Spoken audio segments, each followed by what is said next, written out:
सुषमाताईंकडे आपण जाऊयात. सुषमाताई, घटना नेमकी काय घडली हे आपल्यापर्यंत पोहोचलंच असेल, याबद्दलची माहिती आपल्यालाही मिळाली असेल, काय प्रतिक्रिया? मला ही माहिती आपल्या माध्यमातून मिळते, परंतु मी स्वतः आता या सगळ्या घटनेची माहिती घेतेय आणि माझ्या शिवसेनेच्या महिला आघाडीच्या सुद्धा काही प्रतिनिधी तात्काळ ही माहिती घेत आहेत. माझ्या माहितीप्रमाणे आरोपीचं नावही बऱ्यापैकी आयडेंटिफाय झालेलं आहे आणि आरोपीवर आधीचे काही गंभीर गुन्हे सुद्धा आहेत. मात्र पुण्यासारख्या ठिकाणी वारंवार महिला सुरक्षिततेचा प्रश्न जो ऐरणीवर येत आहे आणि जर पार्किंग असणाऱ्या ठिकाणच्या बसमध्ये जर अशी इतकी धक्कादायक घटना घडत असेल तर पुण्यात नेमकं चाललंय काय आणि पुण्याची कायदे सुव्यवस्था आणि पुण्याचे पोलीस अधिकारी करतात तरी काय, हा प्रश्न पुन्हा पुन्हा उपस्थित होतोय. निश्चितपणे आम्ही वारंवार सांगतोय की पुण्यातली शाळा असतील, महाविद्यालयं असतील किंवा रहदारीची ठिकाणं, रेल्वे स्टेशन आणि बस स्टँड असतील, अशा ठिकाणी पोलिसांची अधिकाधिक गस्त वाढवणं गरजेचं आहे. निश्चितपणे मी अजून याच्यातली जरा माहिती घेते आणि पुन्हा एकदा आपल्याशी संवाद साधते.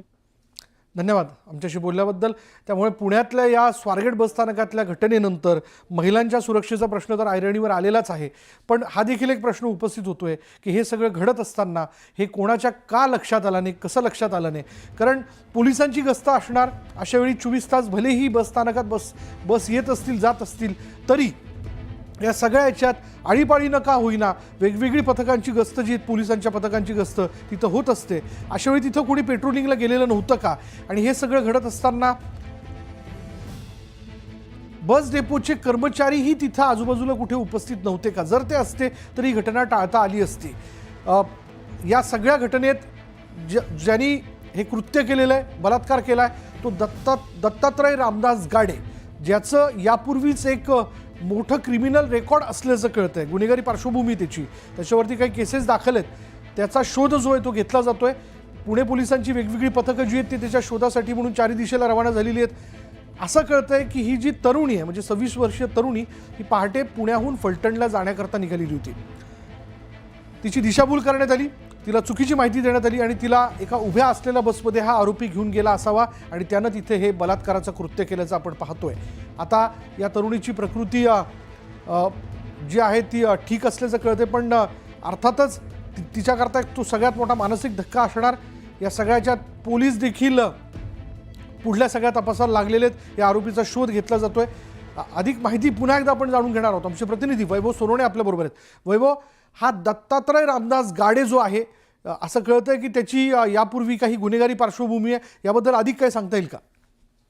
विशाल हा रेकॉर्डवरचा गुन्हेगार आहे. शिक्रापूर आणि शिरूर पोलीस ठाण्यामध्ये त्याच्या विरोधामध्ये गुन्हे नोंद असल्याची माहिती जी आहे ती स्वारगेट पोलिसांना मिळाली आहे. स्वारगेट पोलिसांनी सीसीटीव्हीच्या मदतीनं हा आरोपी जो आहे तो निष्पन्न केलाय. आरोपी गुन्हा करून रात्री घरी निघून गेला होता आणि त्यानंतर तिथून पोलिसांची पथकं तिथे पोहोचेपर्यंत तो तिथून पळून गेलाय. जी माहिती आता मिळते त्यानुसार या सगळ्या ही जी मुलगी आहे, पीडित मुलगी जी आहे, या पीडित मुलीला त्यानं खोटी माहिती दिलेली होती. ती फलटणच्या बससाठी जिथे बसलेली होती तिथून तिला दुसऱ्या ठिकाणी डेपोत पार्क असलेल्या एका बसमध्ये त्यानं नेलेलं होतं. त्यानं खोटी माहिती दिली की ही बस फलटणला जाणारी आणि ही बस लागलेली आहे, ही बस काही वेळामध्ये निघेल असं म्हणून त्या मुलीला तिथं तो घेऊन गेला. बसमधले सगळे लाईट बंद असल्याचं बघून या मुलीने त्याला प्रश्नही विचारला.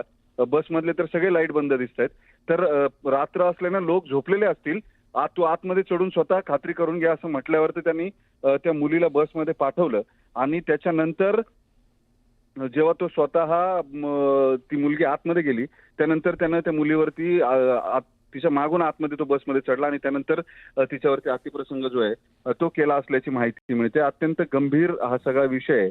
एसटी स्टँड स्वारगेटचं हे अत्यंत गजबजलेलं 24 तास जिथून बसेस ज्या आहेत त्या महाराष्ट्रभरात जात असतात.